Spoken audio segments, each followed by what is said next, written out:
Ah ouais, Boursoir Tour. There we go. Cette fois-ci, je vous devrais de bonnes choses toujours. DJ Narcisse. Le DJ c'était cool. Les tendances proches, les tendances positives. Les belles nanas, les beaux garçons. Les belles chaussures, les belles cravates. À Paris c'est chaud, tout le monde s'en bat, on fait le show. Washington fait gâter. Comment boucata, quand c'est pas ça. Voilà, Abidjan, les mauvais se retrouvent dans le mauvais. Dans les clubs c'est mauvais. Les boucs entiers vous mettent toujours. Comme d'habitude, tout le monde est soulevé. Everybody soulevé. Ça va se voir, même si c'est sale. Et les garçons nous suivent. Au moment du baiser, ça roule la tendance. Ah ouais. Tous les gars sont déchaussés. Les nanas sont très sexy. Le DJ Sam, DJ Freeze Mix. bien lancé. C'est bon, c'est. Ah ouais. Ah oui, ça bouge, ça casse du champagne. Les 20 morceaux de cristal. Ah ouais. Tous les gars ont fait rêve. Tout le monde fleurit. La tendance des beaux garçons. Les belles nanas. Mathématiques du petit pays, le maillot jaune. C'est la CC Valais DJ Sonic. Maestro. Clarissa Gando, la reine mère. La soirée. DJ Tarzan. Paco Collins. Ah ouais. Gaël l'amour. La bonne tendance, les belles manières. Les bonnes manières, ça se voit. Toujours bien centré, c'est raison. Fleury Kamga, le million garçon. TH. DJ Kitoko. DJ Polio. Les meilleurs. On va s'amuser. Willy Mix. Les bonnes choses. Ça fait du bien de savoir que nous sommes tous ensemble. Tous ensemble, nous allons avancer. Ça fait du bien. Time to development and it's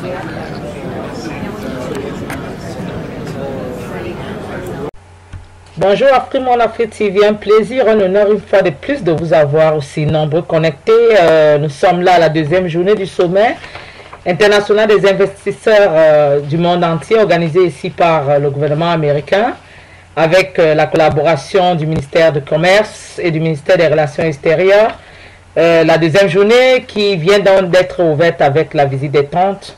Et bien avant ça, il y avait un discours lu par le secrétaire général John Kerry, qui a ouvert le forum ce matin, très tôt, et dire à sa façon bienvenue aux investisseurs aux États-Unis.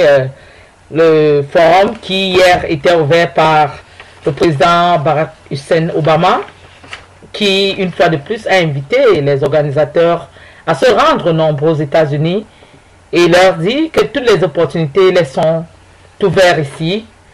Bien avant lui avait précédé le ministre du Commerce, Madame Penny Trask, qui a également emboîté le président Barack Obama dans la même voie. Les perspectives au développement aux États-Unis sont donc lancées, les dés sont lancés. Nous avons compté pour vous près de 200 cas de tous les États des États-Unis et bien sûr du Canada et les îles américaines et quelques pays invités qui sont proches de la communauté américaine. C'est donc la visite des tentes ce matin, mais comme on vous disait déjà, il faut le remarquer, la grande participation ici vient de l'Asie, de l'Inde aussi, très peu d'Africains, vraiment pas. Nous n'avons vraiment pas rencontré ici, peut-être s'ils sont là, nous aurons le temps de visiter. Et ces tentes ont présenté tous les États des États-Unis dans toute sa diversité et de tout ce qu'ils ont pu offrir ici, c'est ce que les visiteurs peuvent rencontrer dans chaque État. Comme là vous voyez à Alabama, ils ont décrit les aides et les opportunités que vous pouvez avoir à Alabama. Free Mon Afrique TV, nous sommes connectés. Tout est l'emploi de Alabama present here? Yes, well, this is the state of Alabama Commerce, and we're here representing the state of Alabama. And we're welcoming, looking for companies who want to locate into our region, or into our state. And we have key strengths in metal and steel manufacturing, biotechnology, life sciences, banking and finance, the maritime shipbuilding industry, and our automotive industry, which is home to many international brands such as Mercedes, Hyundai, Honda, and Toyota. So if you have you want to advise somebody that looking for business in the United States, what could you tell them about the Alabama? Yeah, so please contact the Alabama Department of Commerce in Montgomery, Alabama. And we would love to talk with you. The point of contact is our Secretary of Commerce, which is Greg Canfield. Could you tell us your name, please? My name is Mark Brown. Thank you very much. Thank you. En Afrique, c'était dans le premier interview que nous avons pris avec le représentant d'Alabama sur la fente qui nous a dit ce que Alabama présentait. Et comme vous voyez, il y a le Minnesota. C'est tous les États des États-Unis qui sont ici. Nous lui demandons, monsieur, vous pouvez nous dire good morning. Yes.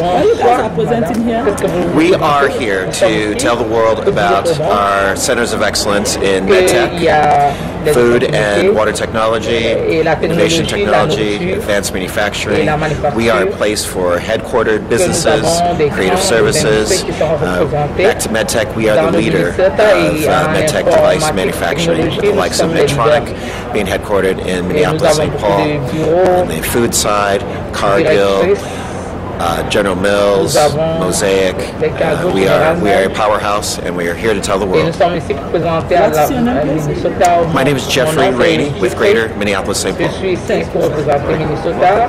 Puis mon Afrique, c'était dans l'État du Minnesota, comme on vous a dit, tous les États des États-Unis ont une tente ici. Nous faisons un tour dans la salle. Était en train de suivre une conférence débat qui cette fois-ci était présentée par les grosses pointures des films américaines avec la participation du gouvernement américain. Après mon Afrique TV, comme nous avons dit, nous n'allons pas compter tous les présidents CEO qui étaient présents ici. La liste est tellement exhaustive que nous n'allons pas tous les lire, mais il faut déjà souligner ici qu'il y a eu toutes les grosses pointures du commerce, de l'industrie, de la manufacture automobile et de tous les départements du business que vous pouvez rencontrer. Des grands présidents CEO, des grosses firmes américaines étaient présents. On a parlé de Walmart, on a parlé de Kmart, on a parlé de Ford, on a parlé de Levi's, de US Polo, nous avons parlé de Sanofi. Nous avons parlé de plein de CEO on va parler ici, Méridien Infrastructure. Vraiment, l'Amérique a déballé, comme on dit, à business ici. Bonsoir, monsieur. Vous pouvez nous dire ce que vous représentez ici? Je pense que l'événement est merveilleux, le travail pour le département du commerce. Vous faites partie des organisateurs? Oui, nous faisons partie des partenaires du développement du commerce américain.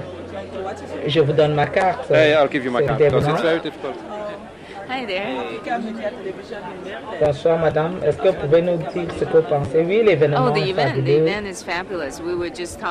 Nous avons vu que beaucoup de choses organisées ici étaient merveilleuses. Je viens de Hong Kong. Je fais des transactions entre Hong Kong et la Chine. Et je suis là avec ma délégation. Nous avons 3 délégations ici. Et nous avons des partenaires à la cérémonie. Bonsoir. Qu'est-ce que vous pensez? Vous venez d'où? Ah, vous êtes d'où? Oui, la télévision. Vous êtes de la presse, madame? Oui, nous sommes ici pour prendre les informations. Nous regardons autour et voir comment nous pouvons prendre les opportunités. de cet événement. Nous sommes comme une compagnie associée et nous sommes une association et nous sommes ici à Washington, mais on regarde les opportunités de vente pour la promotion de la vente. Je m'appelle Nancy Wesley. Je fais partie de la grande délégation du Texas. Nous sommes venus ici pour présenter. Et nous avons vu que cet événement a eu un très grand succès. Et nous avons écouté tous ces panels, tous ces représentants du gouvernement, des présentateurs. Et nous avons appris des choses qui puissent nous aider à mieux faire de business aux États-Unis. Oui, ici chez nous, on a des taxes très moins chères. Nous faisons tout pour que les firmes, nous avons la manufacture, les coopérations, nous avons les travails de IT, de Customer Appel, Business Marketing. Nous avons beaucoup de diversité chez nous. Nous avons les montagnes, nous avons une très grande communauté et beaucoup plus, toutes les qualités de marketing sont ici. Merci de nous avoir interviewés, merci, et on espère vous voir après. Oui, c'était dans une autre interview que nous avons pris d'une autre participante ici, de l'État du Texas. Bonsoir, monsieur. Hi. Nous sommes de la télévision de Maryland. Nous voulons savoir ce que vous pensez de l'événement. Je pense que le sommet est fantastique. Il y a beaucoup de gens ici, beaucoup de nouvelles idées. Je pense que c'est très bien. C'est la première fois que ça se passe. La première fois dans l'histoire des États-Unis où... non. La première fois dans l'administration d'Obama, du mandat du président Barack Obama. Et je pense que c'est une très très bonne chose pour les États-Unis d'ouvrir ses frontières et les opportunités à toutes les personnes sur place et internationaux vraiment de venir ici et de faire des affaires. C'était fantastique. Oui, j'habite à Los Angeles. Je travaille à Tokyo, au Japon, et je suis ici avec beaucoup de partenaires japonais pour voir les opportunités que ceci a. Mon nom c'est Michael. Good afternoon, sir. Do you speak French? Bonjour. Yeah, oui. I'm from Ferrand. Patrick Ferrand. Et alors Alchios, en fait, nous sommes une société créée en France qui aide nos entreprises françaises et maintenant américaines dans leur développement international. On a 12 bureaux dans le monde, donc en France, en Allemagne, en Pologne, en Tchéquie, en Russie, en Inde, en Chine, en Australie, au Brésil, au Mexique et aux US. Et notre métier est de pouvoir apporter, de pouvoir permettre les entreprises américaines d'aller sur les marchés export en leur apportant des importations locales. Et on fait la même chose pour les entreprises étrangères qui veulent s'implanter sur le marché américain. Et aux États-Unis, nous sommes basés à New York avec une équipe d'une quinzaine de collaborateurs. Office in New York that are doing the same. Je vous demande, on n'a pas de bureau en Afrique, malheureusement. Africa, parce que ce n'est pas dans notre stratégie. Notre stratégie, c'est d'aller sur le bloc Amérique du Nord, Amérique du Sud, Asie et Pacifique. American and Asia. What do you do exactly? On travaille avec beaucoup de petites entreprises, beaucoup dans le domaine de l'agroalimentaire. We're doing industrial equipment, des équipements agricoles, équipements agricoles, tout ce qui est machines d'emballage pour l'alimentaire. On travaille pour tout ce qui est cosmétique, IT, services, tout secteur d'activité. Merci monsieur de votre interview. Bonsoir à monsieur. Comment vous appelez? Mon nom c'est Michael Ballman. Je travaille pour le département du commerce, mais je suis de l'île de Commonwealth dans le nord en Marianne. Qu'est-ce que vous pensez qu'on puisse avoir chez vous? Oui, one of America's best kept secret. We are only 3 hours away from the Asian market, and we are protected under the US because we are a US territory. Et nous essayons de faire comprendre le monde entier. Nous sommes dans l'Asie, près du Japon. Nous avons beaucoup de coopération de compagnies, des films.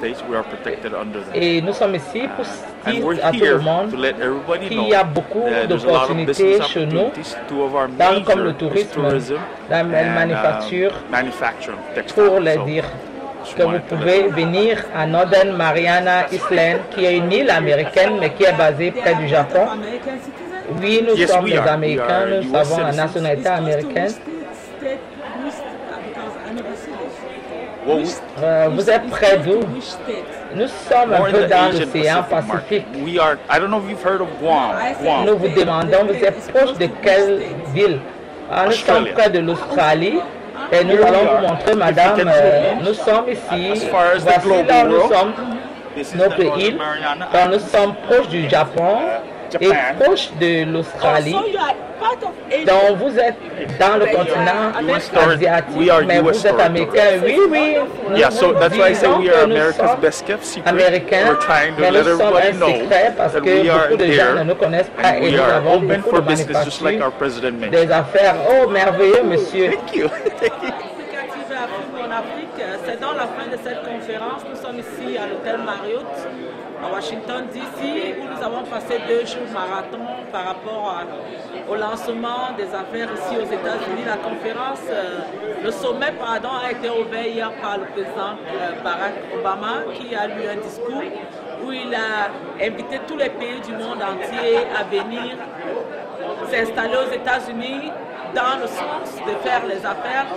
Toutes les firmes, les compagnies et les privés qui pensent qu'ils peuvent venir ici pour faire des affaires sont la bienvenue aux États-Unis. Ce matin très tôt, nous avons eu l'ouverture du discours du secrétaire général des affaires extérieures, John Kerry, qui a ouvert son discours et qui a empiété le pas du président Barack Obama hier en invitant les investisseurs à venir aux États-Unis pour faire des affaires. Malheureusement, à cette conférence, nous avons essayé de regarder un peu plus partout dans les tentes. Nous n'avons pas vu beaucoup d'Africains ici, quelques-uns peut-être, mais personnellement, moi, je n'en ai pas vu qui soit de notre continent. Je ne sais pas si nous n'avons pas eu la chance de trouver des Africains que nous avons pu interviewer parce que tous les Noirs vers lesquels nous sommes partis, nous nous sommes rendus compte qu'ils n'étaient pas des Africains, mais qu'ils étaient bien des îles noires asiatiques ou américaines. Après mon apéritif, c'était donc 2 jours de conférence au sommet international des hommes d'affaires et investisseurs ici à Washington DC, la première dans le septennat du président Barack Obama. En un mot, il a dit, venez, l'Amérique a besoin de vous, venez, nous avons besoin des investisseurs aux États-Unis, venez, nos portes vous sont ouvertes. Nous ferons tout pour faciliter la tâche aux hommes d'affaires, aux investisseurs qui veulent venir s'établir aux États-Unis. C'est pour dire que le pays, en Amérique, le message, il est passé comme beaucoup l'ont dit dans le reportage, mais ça envoie également le message pour dire que le pays ne se porte pas très bien.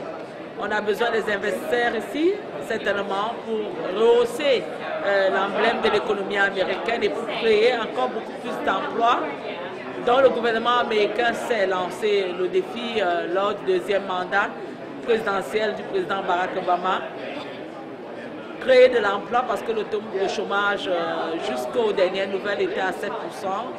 Ici aux États-Unis, beaucoup sont à la quête de l'emploi et beaucoup de compagnies se sont délogées pour aller à l'extérieur. Le président les demande de revenir dans le pays et aux nouveaux venus, il dit bienvenue. C'était tout pour cette conférence internationale des hommes d'affaires aux États-Unis. Comme d'habitude, votre servante auditrice, Doudou Teklen Goulé ici à Marriott Hotel, à Washington DC. Oui, nous continuons donc avec l'exposition. Comme vous pouvez remarquer, les hommes d'affaires qui sont sur place s'entretiennent avec les représentants des différentes tentes ici. pour comprendre ce qu'ils ont à offrir sur le terrain. Et Afrique Mon Afrique TV, hein, vous pouvez vous-même constater, jusqu'à présent, nous n'avons pas encore eu la chance de rencontrer un des nôtres africains, ce que je veux dire ici. Quelques couleurs de peau que nous avons vues et enfin nous avons un Africain. Afrique Mon Afrique TV, c'est un privilège, un plaisir. Enfin, nous retrouvons un Africain ici. Nous nous excusons pour tout à l'heure, nous avons dit qu'il n'y avait pas d'Africain. Mais là, au moins, nous retrouvons un là qui est monsieur. Bonsoir. Monsieur Emmanuel Mania. Vous venez de quel pays? Je viens de la République démocratique du Congo, Congo-Kinshasa, comme certains aiment le dire. Et qu'est-ce qui vous amène ici? Vous êtes dans quel domaine d'affaires? Vous pouvez nous dire un peu brièvement ce que vous êtes venu faire ici? Oui, en fait, je travaille dans le domaine des événements. I come from EDC Congo. J'étais intéressé à assister à ce sommet. I came to assist to this summit.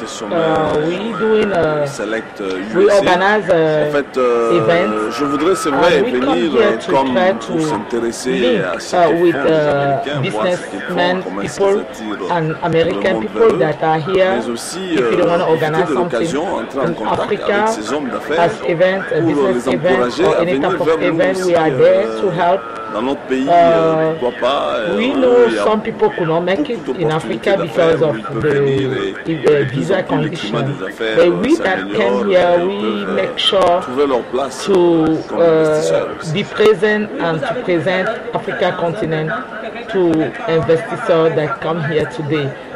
We asked him exactly what nous organisons, le domaine dans lequel je travaille, nous organisons des événements du genre exposition, conférence, dans tous les secteurs, dans le secteur minier, dans le secteur Congo, domaine d'agriculture, and do not know because you know many people have money, but they don't know exactly how to nous avons l'occasion display par if cela they de want to rencontrer organize beaucoup something d'investisseurs. Et in c'était French intéressant de country, venir and dans we un are here milieu, to dans un help. cadre So comme our ceci, main goal to come in this conference debate beaucoup d'autres forum summit investisseurs. Vous savez, il y a beaucoup de gens qui produisent, qui ont les moyens, mais parfois qui ne savent pas où ils peuvent aller travailler.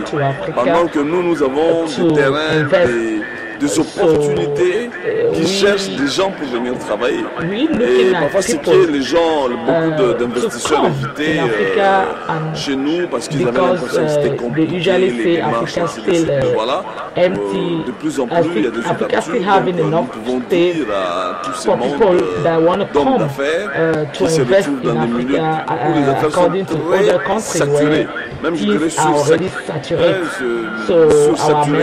Ces gens, ils peuvent venir vers nous où le terrain est encore, certains même disent que le terrain est encore vierge.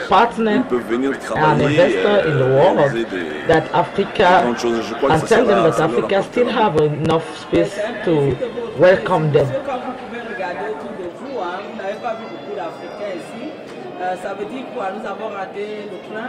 Qu'est-ce qui se passe? Bien, je ne sais pas. Vous savez, il y a beaucoup de contraintes par moment pour se retrouver ici. Je me rappelle, chez moi au pays, il y a certains qui avaient souhaité venir, mais qui soit n'ont pas été retenus par la conférence ou encore ont eu des problèmes pour le document, le visa et tout ça. Mais nous avons tenu, comme nous avons eu cette grâce-là d'obtenir visa, nous avons tenu d'être là pour représenter l'Afrique. Quoi qu'il en soit, l'Afrique est présente. Merci monsieur de votre interview et surtout bon voyage. Merci beaucoup, en tout cas bon succès dans tout ce que vous faites. This is Maryland State Television. Yep. What do you think about the event here? Are you part of it? No, we want the participants. Yeah, I am an organizer. Ah, okay. Are you? Yeah. I'm an attendee. Oh no, I won't be attending. But he's an attendee. Look, he's an attendee. He's an attendee also. No, he's not. Can you tell us where you're coming from and what do you think about the summit that has happened here since yesterday? Okay, so my name is Thibaut. I am actually live in the US, but I'm coming from France. I represent. Oh, vous êtes français? Oui, je suis français. Oh, ben c'est un plaisir. Afrique Mon Afrique Télévision. Africa My Africa Television. It's a pleasure having you. My name is Thibaut. Parfait. Donc je suis français. Je représente en fait l'entreprise Ronald International Aux États-Unis, qui est le bras armé économique de la région Rhône-Alpes en France, qui est la seconde région française, la région de Lyon. Et nous avons ici 2 bureaux aux États-Unis. Notre but aux États-Unis est d'aider les entreprises et les PME de la région de Lyon à s'installer aux États-Unis, à créer un partenaire, à recruter, à créer leur propre filiale ici. Donc pour nous, le sommet Select USA est vraiment très intéressant parce que ça nous permet de rencontrer à la fois les entreprises comme la nôtre, qui aident les entreprises étrangères ici aux États-Unis, et puis à la fois de rencontrer les autorités américaines, qui sont nos interlocuteurs quotidiens, tous les ans, que ce soit pour des questions de visa, que ce soit pour des questions fiscales, que ce soit pour des questions juridiques, et puis également de rencontrer un certain nombre d'entreprises qui cherchent à venir sur le marché américain. That want to go to European business. And are you helping only people from Leon, France, or all over? Yeah, we are specific in Leon, but we have many offices, Europeans, that we bring here to help to establish, and we're helping American companies as well to go in Europe and start business. We have it both. We have 28 offices in 21 countries. And in the different offices, we have a company in Ukraine that wants to come in the United States to work here, or in Burkina Faso. We have an office in Burkina Faso in Africa. No, we don't have an office in Cameroon, so we have one in Burkina Faso, and we help in Burkina that want to come in the United States to start business, or Canada. We are there to help them how to proceed. We have office in Canada, in Montreal, in Quebec too, and we have one in America, Latin, Mexican, Brazil, Argentina. What do you think this summit, what do you think we can hope for this summit, we can expect?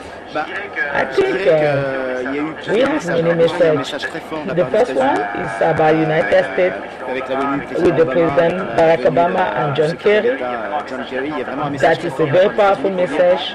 Said, we expect you, if you want to come to the United States, know that you are welcome. And that is already a powerful message. And then you're going to notice that all the states from the United States are representing here business. This is to show the volunteer of the United States to bring business into this country, and many foreign business here in the United States. The goal of this summit exactly is to tell people. I read the Argentina newspaper today that a friend of mine sent me, where the highlight this morning were about President Obama's speech, and this is the powerful message this summit have over the world. The message is that the United States is open to foreigners, open to business people, and that's very.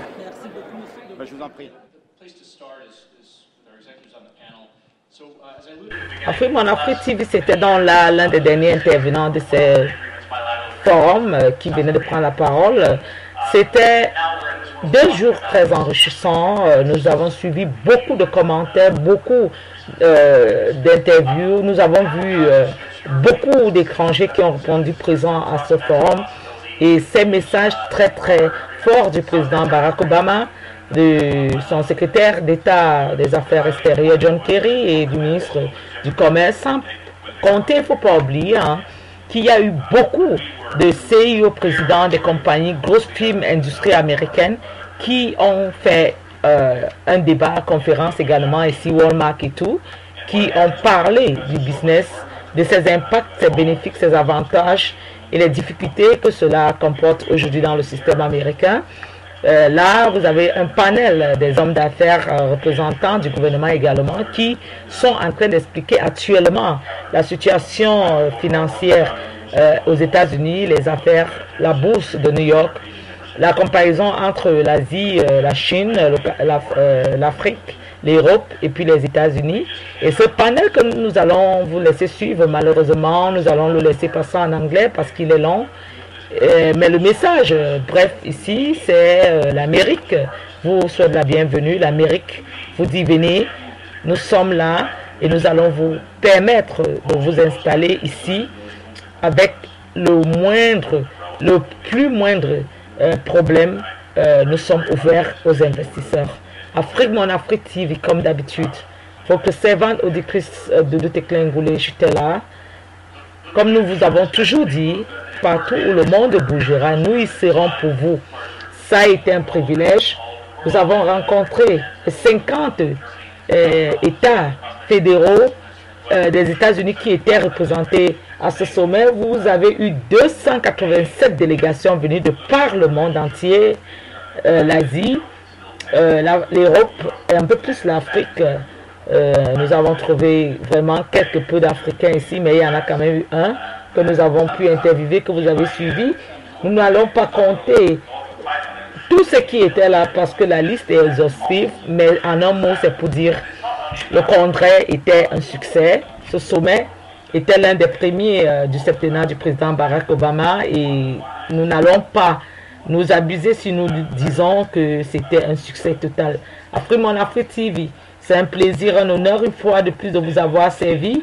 Restez accompagnés de la conférence qui va continuer avec l'exposé débat des représentants des films, grosses films industriels, économiques, commerciaux et puis les représentants du gouvernement américain qui vont s'entretenir maintenant avec certains investisseurs dans le grand hall de l'hôtel où nous nous trouvons. C'est un plaisir. Tout à l'heure, il nous a été dit dans les coulisses que ce forum est l'un des premiers, mais qui ne s'arrêtera pas en si beau chemin parce que le département du commerce américain, avec la collaboration de la Maison-Blanche et du secrétariat d'État américain des affaires étrangères, compte bien organiser, encore beaucoup plus comme ça, certainement dans d'autres États. Si le début était ici, ils pensent y aller un peu plus loin que ça pour approfondir la mission et l'objectif que le gouvernement du septennat Barack Hussein Obama s'est donné de relancer l'économie américaine qui est fragilisée en ce moment. Beaucoup de chômage, le taux est quand même à 7%, assez élevé pour les années Clinton où il était à peine à 2-3%.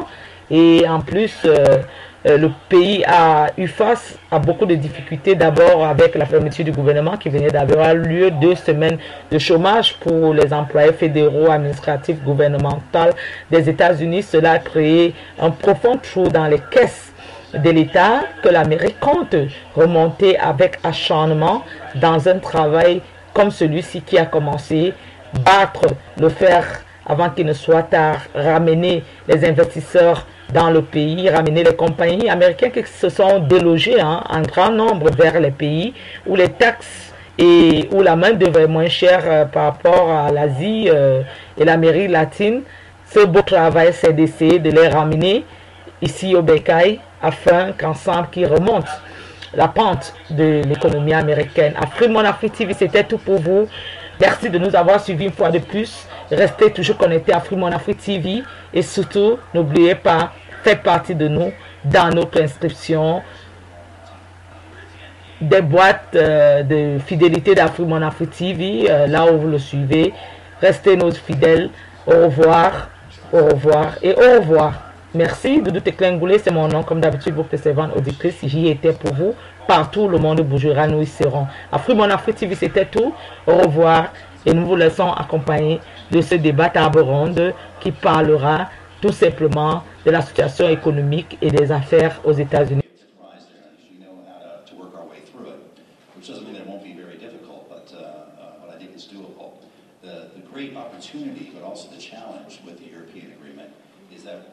Try and bring our regulatory and standards systems more closely together, not deregulation, not lower health or safety standards, but try and eliminate unnecessary costs, unnecessary frictions to get in the way between two well-regulated markets.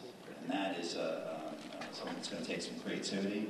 It's a new area that we're focused on, but I think it's one that holds out a lot of promise. The last thing I'd add, just to Doug's point earlier, we don't live in a static world. Other countries are not just waiting to see what it is we do. They're out there. They're out there negotiating preferential access to key markets for our exporters, we need to be on the field as well. And we need to make sure that not only are we on the field and getting access to the markets, but that we're doing it in a way that raises the overall standards of the international trading system, that introduces new disciplines to deal with emerging issues in the international trading system. I mean, there's a real stark choice out there, and we've made that choice. The choice is, are we going to go for a race to the top, where we're trying to raise standards, and our TPP partners and our TTIP partners, I think, are very much bought into that, or are we going to get dragged into a race to the bottom, which we can't and don't want to win? And that's what other partners, that's what other trading nations might have us do. And our goal is to reach these agreements on high standards so we can level the playing field so that our workers here in the U.S. have a chance to compete on a fair, level playing field, because they are the most productive workers in the world. But we need to have that level playing field if we're going to succeed. So to be blunt, it's an unrelated issue, but do the geopolitical tensions over spying and NSA stuff, is that damaging to the prospects for a TTIP agreement in the not too distant future? You know, look, it's obviously a serious issue that is out there. Our view that these issues ought to be kept on separate tracks and in the right lanes of dialogue between appropriate officials and on both sides. And I think you've heard from a number of European officials that they see the logic of moving ahead with TTIP. It's very important to their growth strategy and to their strategy to try and maintain competitiveness in the global economy. So we're hopeful that we're going to be able to continue to make progress on that. We have teams in Brussels as we speak. There were negotiations that had to be canceled during the shutdown of the government, unfortunately, that are now back on track, and we expect to continue those discussions in the coming weeks. Ludwig, a number of people, including yourself, have mentioned regulatory alignment in autos. It's particularly clear. Can you give us more detail of what that means in practice? If you're BMW, what are the challenges of having different regulatory regimes on both sides of the Atlantic, and what kinds of savings would you be looking at if those were to be aligned better? Well, one is obviously crash testing. So cars have to be crash tested in a different way in Europe than they do in the US. Funnily enough, in Mexico again, Mexico has the European crash testing. So just you go over the border of Tijuana, there must be some different animal living because there's different crash tests. I have to say, if we only can agree that we accept mutually the requirements or the standards of crash testing, that would be already a great success. So we can have one, either the European or the US crash test for Europe and US the same. That would be great. But it does add a considerable amount of research and development, i.e. cost, to every car we produce, and we lose competitiveness. The same holds true, by the way, for all the emission standards, where the US is more focused on mileage, where Europe is more focused on emissions, but that's the same thing, just the other side of the coin. It doesn't change, we just measure different things, but the outcome is the same. So why? So the cost savings would be in both research and design. I assume there's some manufacturing inefficiencies that come about when you're making slightly different cars. We've seen a kind of a preposterous situation over the years within Europe and a number of countries, and this is really going back a little bit, but the different regulations for backup alarms on machinery. The decibel level, the sound, the frequency, impossible things to deal with, but it adds cost to everyone. Placement of taillights, for example, and lighting on machines vary from country to country. So you have to make the same construction equipment with slightly different beeping sounds when it backs out. Every time it's an engineering change, it's a manufacturing process change, it just adds cost. As it says, it just drives the cost up. Sort of. It's something we really need to drive out, and just that alone will help us all. Yeah. What do you see as advantages on researchers? Well, again, I think the comment about this not being a static world, and our competitors are getting better, and they have agreements that we don't have. And Senator Kerry was talking earlier about the excellence in U.S. higher education, how that's always helped us, and we've trained more and better engineers. But those days are ending, and so our natural design advantages, I think, are going to be harder to come by going forward. And so we need those things so that we're not starting with a 10 to 20% cost disadvantage. You do a lot of business in Asia. We've talked about this in a European context. TPP's close to fruition. What would it mean for Canada? Well, we have a huge business in Asia and growing. That's probably the single largest opportunity over the next decade or so. We have to be there. We intend to lead that market like we do in so many others. But again, I come back to the point that it's likely that a lot of those countries, a number of those, will do agreements with or without us if we don't get TPP done, and we'll be looking into a market that we ought to be competing with. And there's another one. I'll move a little bit to Africa because I'm kind of passionate about this. We've watched the Chinese really take over Africa. They come in with their own financing, their own engineering, sometimes their own workers to take over minerals, extraction, oil and gas, hydroelectric power across Africa. And I think we can do better in this country. And I know, Michael, that's on your agenda and all of our agenda, but I'm so pleased to hear that the crossover between commerce and state, because that's what we really need. That's what China and others do so well when they look at a market.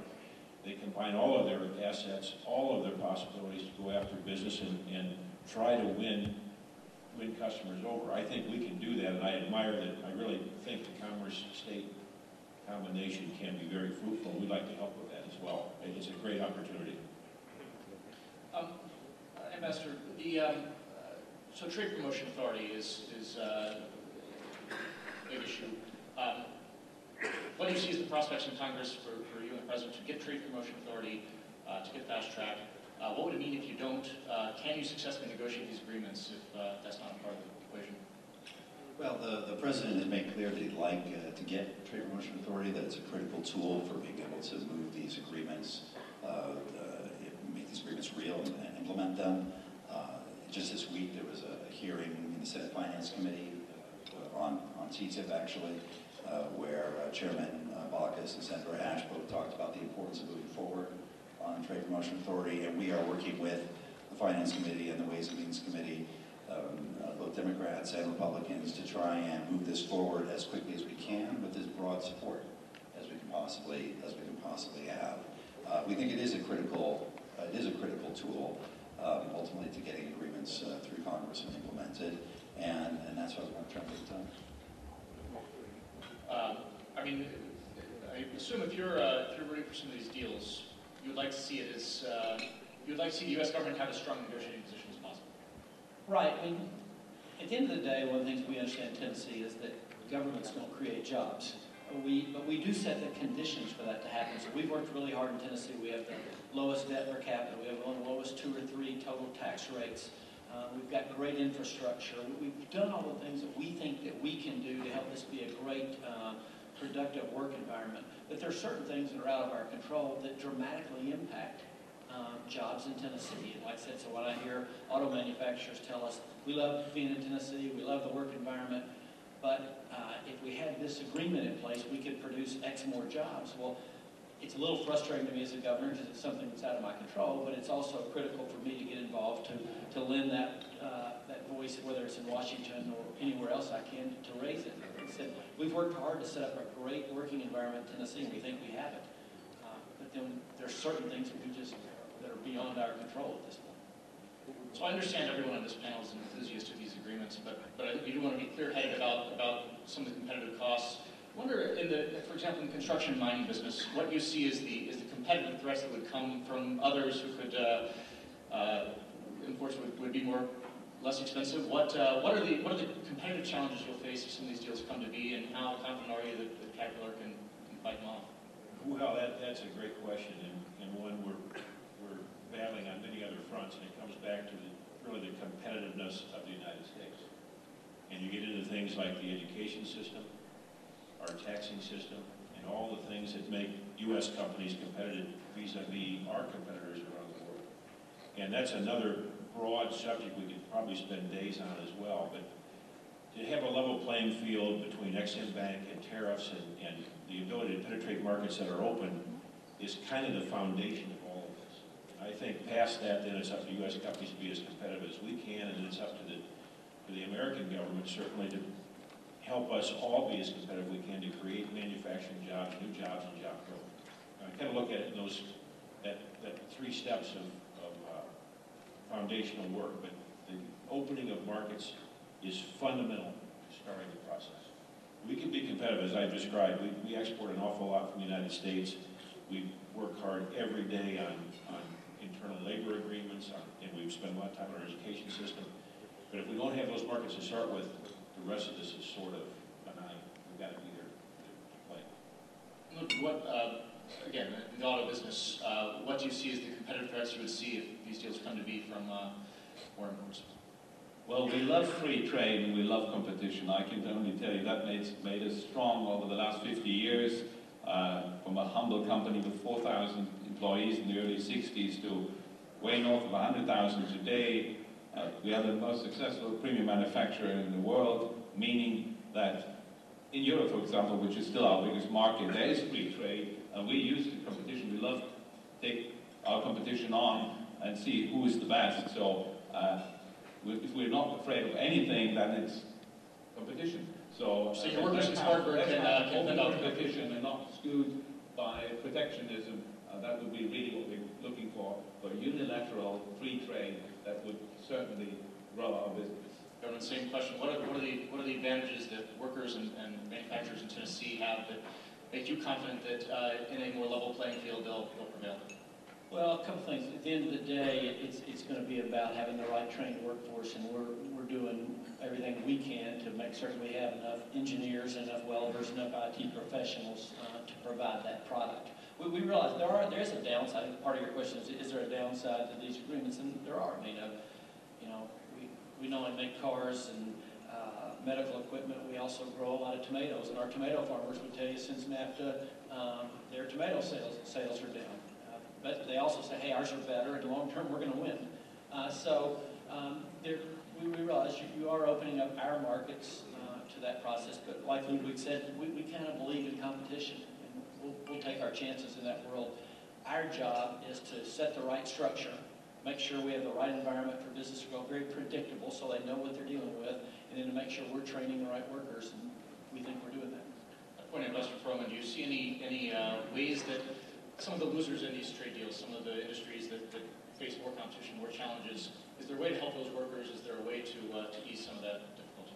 Well, look, absolutely. And when President Obama came into office, he wanted to make sure we were negotiating trade agreements that where the benefits would be broadly shared and where we recognized that we needed to take care of anybody who was displaced. And that's why we've always insisted, for example, the trade adjustment assistance be part of the package. Trade adjustment assistance, which is a program that helps workers who are displaced, expires in 2 months.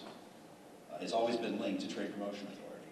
And so our hope is, as we talked about before, that as Congress takes up Trade Promotion Authority, that they will marry it with trade adjustment assistance so that we can move this forward. Let me just say one more word about that if I can. The Trade Promotion Authority, it's a lot of misinformation out there. It's the mechanism by which Congress gives us our marching orders. They tell us what to negotiate, how to work with them during the negotiations, and what the conditions will be under which they'll consider an agreement to approve it or disapprove it. And we work extremely closely with Congress throughout every trade negotiation, hand in glove at every step. And Trade Promotion Authority is the way that gets structured. The last thing I'd say is, and this has been part of our overall trade agenda, it's not enough just to negotiate these agreements. We've got to make sure that we monitor them and that we enforce them. And we've dramatically increased our enforcement efforts throughout this administration by bringing more cases to the WTO where necessary, using our trade laws, bringing in the whole government approach to our enforcement efforts through something called the Interagency Trade Enforcement Center. And that, I think, has helped convey to people that we want to make sure that this works for American workers, farmers, and ranchers across the board. So you have a unique opportunity here. You're here on a panel with a man who's negotiating these big, complicated agreements. There's inevitably trade-offs in these negotiations. What does the U.S. push hardest for? What are you willing to concede on to get a deal done?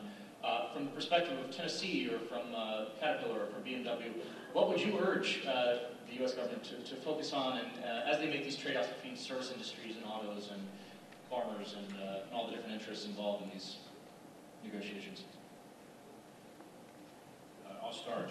I think in all of these, it is a series of compromises, and my encouragement would be, and I will tell you that Ambassador Froman is one of the best in the world, in my opinion, at this, with a tremendous background. I have great trust in him on this. But you start with the big chunks of things that make a difference, and you whack those off, and in the end, you make the compromises in the places that you have to you have to be as broad as you can across as many industries as possible to get it done. And I know that's exactly how Michael does it. But it's hard to say because unless you're in the room negotiating a deal, what we can compromise on. But to me, it's a very broad answer. As much as we can get broadly in these agreements, the better off we're all going to be. And I'm not going to stand and go at Caterpillar Rocks because I've got a long list of things I'd like to have done. But I'm not going to do that to the advance. You give that to him later. He knows what it is. I don't know that I have a lot to add to that. I do think that, you know, in any negotiation you start with, well, how much is at stake? And I think there's a lot at stake here. And so my encouragement would be like Doug's, don't let those 10% of the things that are the most difficult, but still are only 10% of the things stop it from happening. I couldn't agree more. We should not strive for the best of all agreements. We should settle for a good agreement, and that good agreement would include that we can't do away with different standards, that we would accept the standards that we have in the US and in Europe and likewise in the US. So we just make things easier for us. It's important to remember here too, Neil, that there's a lot of change that has to come to the US in some of these deals. And I would go to agriculture as one that has frankly been a stumbling block for many, many years to get some of these done.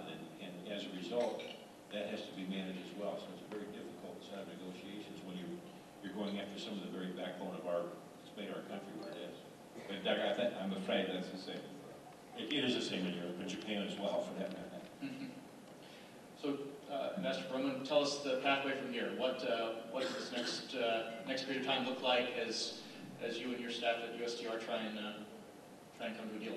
Well, I think as this discussion demonstrates, the challenge before us is that even within the U.S., we oftentimes have stakeholders with diametrically opposed interests.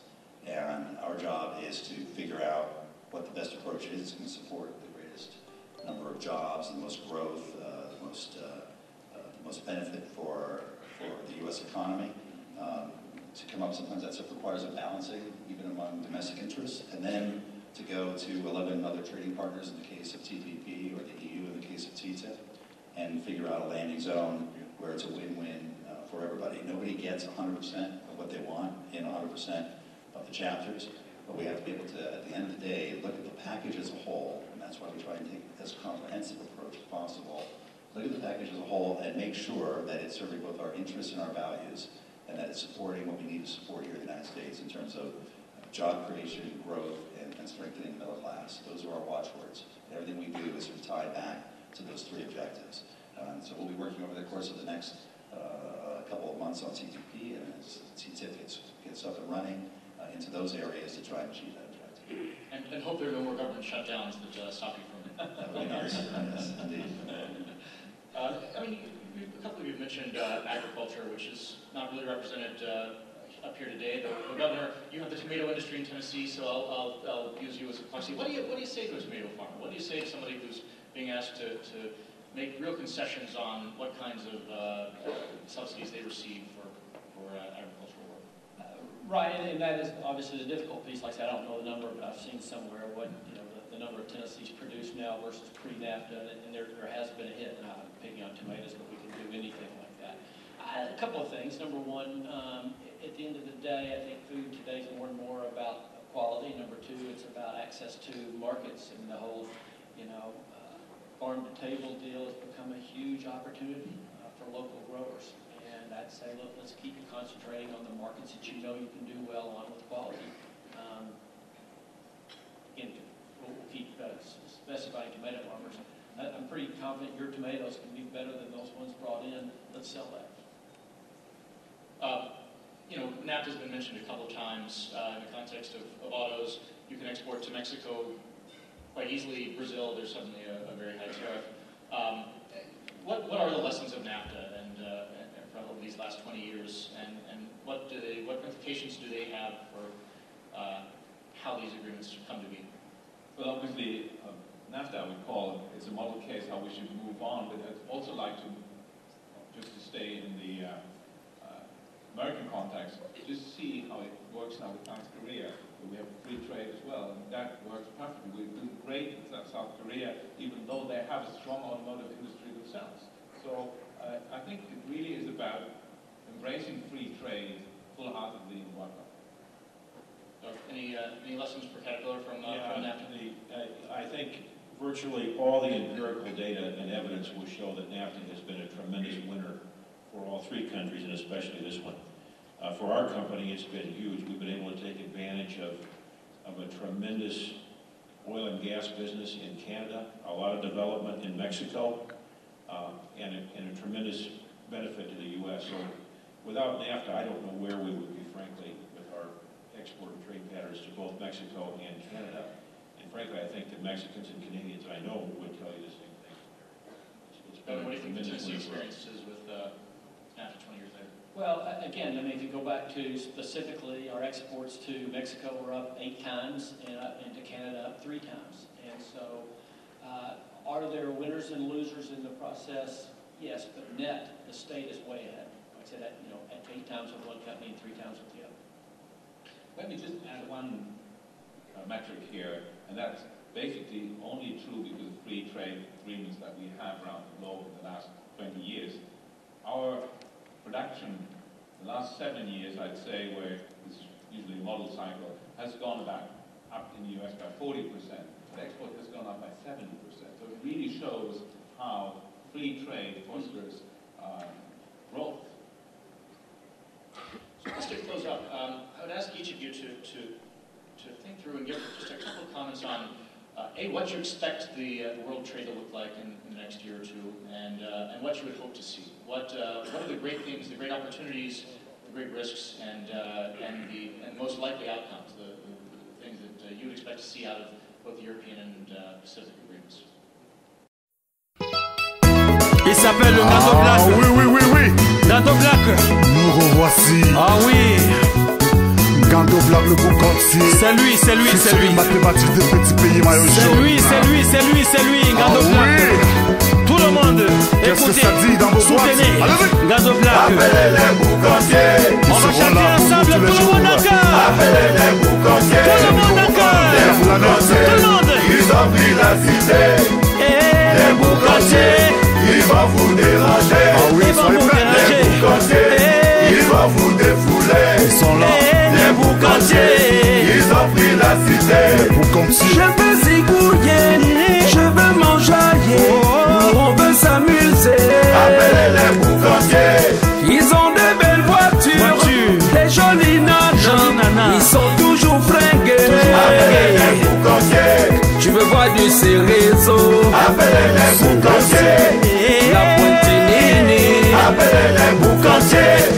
La Lamborghini. Appelez les boucantiers. Les boucantiers, ils ont pris la cité. Les boucantiers, ils vont vous déranger. Les boucantiers, ils vont vous défouler. Les boucantiers, ils ont pris la cité. FLK, Fleury Lambert, Kamga, le boucantier. Gando Black, écoutez tout le monde. Je t'ai donné ma vie, je t'ai donné mon cœur. Tu as profité de ça pour t'en aller, bébé. Je t'ai donné ma vie, je t'ai donné mon cœur. Tu as profité de ça pour me poignarder, bébé. Oh. As-tu les mouquettes de mouquettes, Gando? Je t'ai donné mon cœur, je t'ai donné ma vie. Tu as profité de ça pour me poignarder, bébé. La chance que j'ai eue, j'ai rencontré le boucantier. Sylvain Maroubé, le mec de New York. Le boucantier Gando. Appelez les boucantiers. Gando. Appelez les boucantiers. Gando Black. Les boucantiers, ils ont pris la cité. Tout le monde. Les boucantiers, on va chanter encore. Ils vont vous déranger. Tout le monde. Les boucantiers, ils vont vous défouler. Tout le monde. Les boucantiers, everybody, ils ont pris la cité. C'est comme d'habitude. Ah oui, comme d'habitude. Valet Choum, c'est au moins de ces choses. Le maïesso de Prélé. Oui. Chico Saboné, le chef Iloin. Gaël Lamour. Est-ce que vous êtes prêts? On y va. Tout le monde. On y va. Top Gun. Allez, levez-vous toutes les demoiselles. Toute la famille. Toutes les demoiselles. On y va. Retrouvez d'abord la baba. On va danser. Pas de On va danser. Pas de triche. chérie. On va bouger. On va bouger. On y va. On va secouer. Allez présenter. On va secouer. Tout le monde va présenter. Allez soulever. Tout le monde va soulever. On va secouer. Allez descendre. On va secouer. Tout le monde va descendre. On va secouer. On va balancer. On va secouer. Tout le monde va balancer. Tout le monde va boucanter. On va secouer. On va balancer. On va secouer. Tout le monde va boucanter. Andy fanboy de la Thaïlande. Écoute ça. Les bling bling, les bling bling, les tape à l'œil, tape à l'œil, tape à l'œil. FF la ballerine. Présentez-les, allez. Allez présenter. Tout le monde va présenter. On va présenter. Allez soulever. Soulever. Tout le monde va soulever. On va soulever. Allez descendre. Tout le monde va descendre. On va descendre. Allez boucanter. Tout le monde va boucanter. Allez boucanter. Tout le monde va boucanter. On va secouer. La tendance des petits garçons. On va balancer. On va secouer. Tout le monde. Bling bling. C'est pas encore fini. C'est pas encore fini. C'est pas fini. Original, toujours propre. Allez, copier. Le mannequin Gando Black. Ne serait jamais. Le mannequin Gando Black. Le boucantier. Toujours calme, toujours beau, toujours mignon. Allez, tout le monde, vous finissez. Allez présenter.